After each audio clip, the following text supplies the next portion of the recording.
Here is how you can take an ordinary object in your home and transform it into a work of art.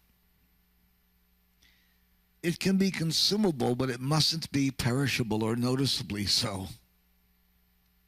Do you understand what I mean by that?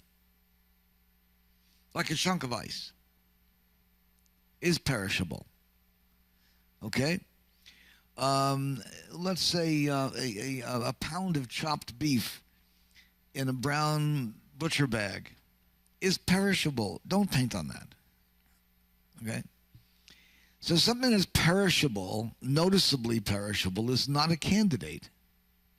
Is that understood? That includes your younger brother and sister, okay?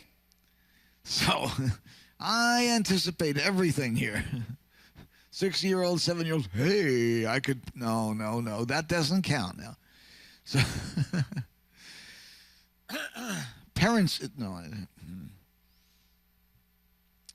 So you want to take a common household object and you're going to transform it. It could be a Dixie cup, a paper cup. And you're going to paint on a paper cup. That would be a cool thing to paint on. Why? Because it's so incredibly cheap. That's why.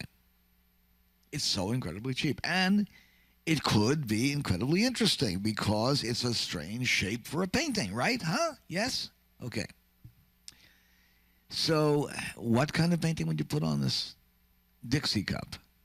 Well, it's up to you what to put on there. How do you prepare the Dixie cup for painting? Well, this is the secret, and this is the exercise. You use what is called Molotow, M-O-L-O-T-O-W, Molotow or Molotov markers. They're not actually markers. They're not actually ink. They're paint. They're acrylic paint.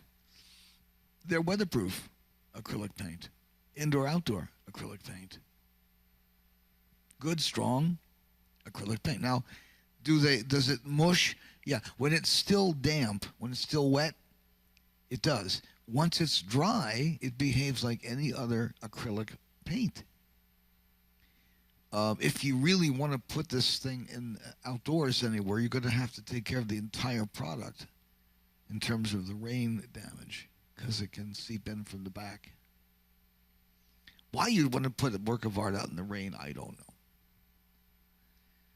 So the Molotovs will allow you to prepare a surface that normally you wouldn't be able to paint on or do anything on by using the white, particularly, which is kind of like a whiteout or the type correcting thing. Whiteout, yeah. For the typewriters. Liquid paper, they called it. Liquid paper. This is, in a sense, that's what liquid paper was, except liquid paper has some alcohol in it.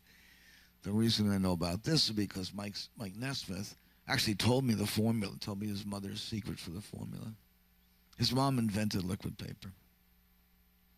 That's why Mike Nesmith ended up with millions of dollars when his mom died. And now he doesn't have those millions of dollars anymore. Why? Because he spent it. On what? Elephant parts. What? Elephant Parts. Very famous film that you never heard of and never will. Oh, yeah, what a film. Anyway, put all this, dump it into there. Let's see. So the Molotovs will get you onto a can that you wouldn't normally be able to write on or draw on or whatever it is.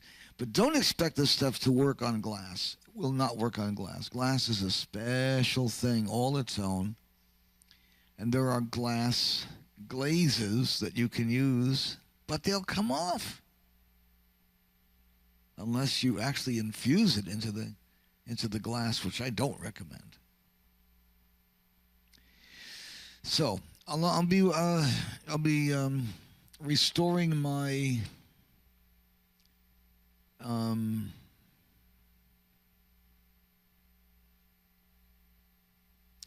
my enameling. I have copper and cardboard enameling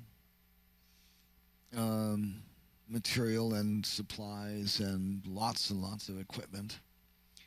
And I'll be setting that up for sure. Oh, that's a goodie. Get some real good stuff going there. That'll happen right there. You know what else I thought of? Hey, how about gold panning, free gold panning classes right outside in the back, in the parking lot? Just take one parking spot and put that there. Right out there. To attract people into the building, to attract people to it, at least to the building. And you use BBs, and it's free. And they get to keep 10 BBs. And if they get all 10, you give them a little certificate that says that they're an expert gold panner. Free. It's free. Come on, kids, line up over here, right in the parking lot. Yes, come on through, guys. Yeah, get that van through there. Come on, let's go. Oh yeah. So okay, forget the parking lot. We'll figure out some other place to put it. That wouldn't be a good plan at all. The cars zooming through there, even crawling through there, just wouldn't be a good idea. Because kids tend not to be too careful about that. So I speak from experience. I witnessed some harrowing street games in New York. Kids actually daring taxi cabs to run them over. You know, one kid ran dead toward a cab, and the cab had to slam his brakes on her, hit that. He was just running right toward the cab, didn't give a damn. He was going to get that ball.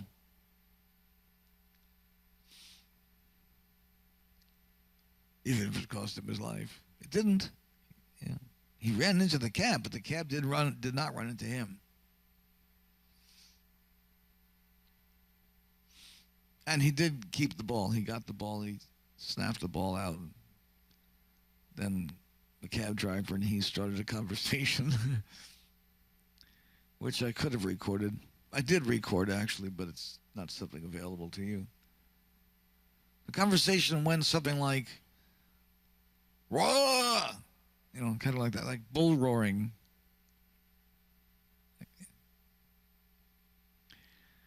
Oh, let's see. So, you can test out equipment. You can test out materials. So you have, let's say, a canister. You think, I wonder if I can make this thing work. So you scritch a little bit of this stuff on there. You have white. You have black. By the way, these things, I got a refill, huge refill, for my little pen, so I can fill that thing probably 4 or 5 times before I need another refill. And the refills are dirt cheap.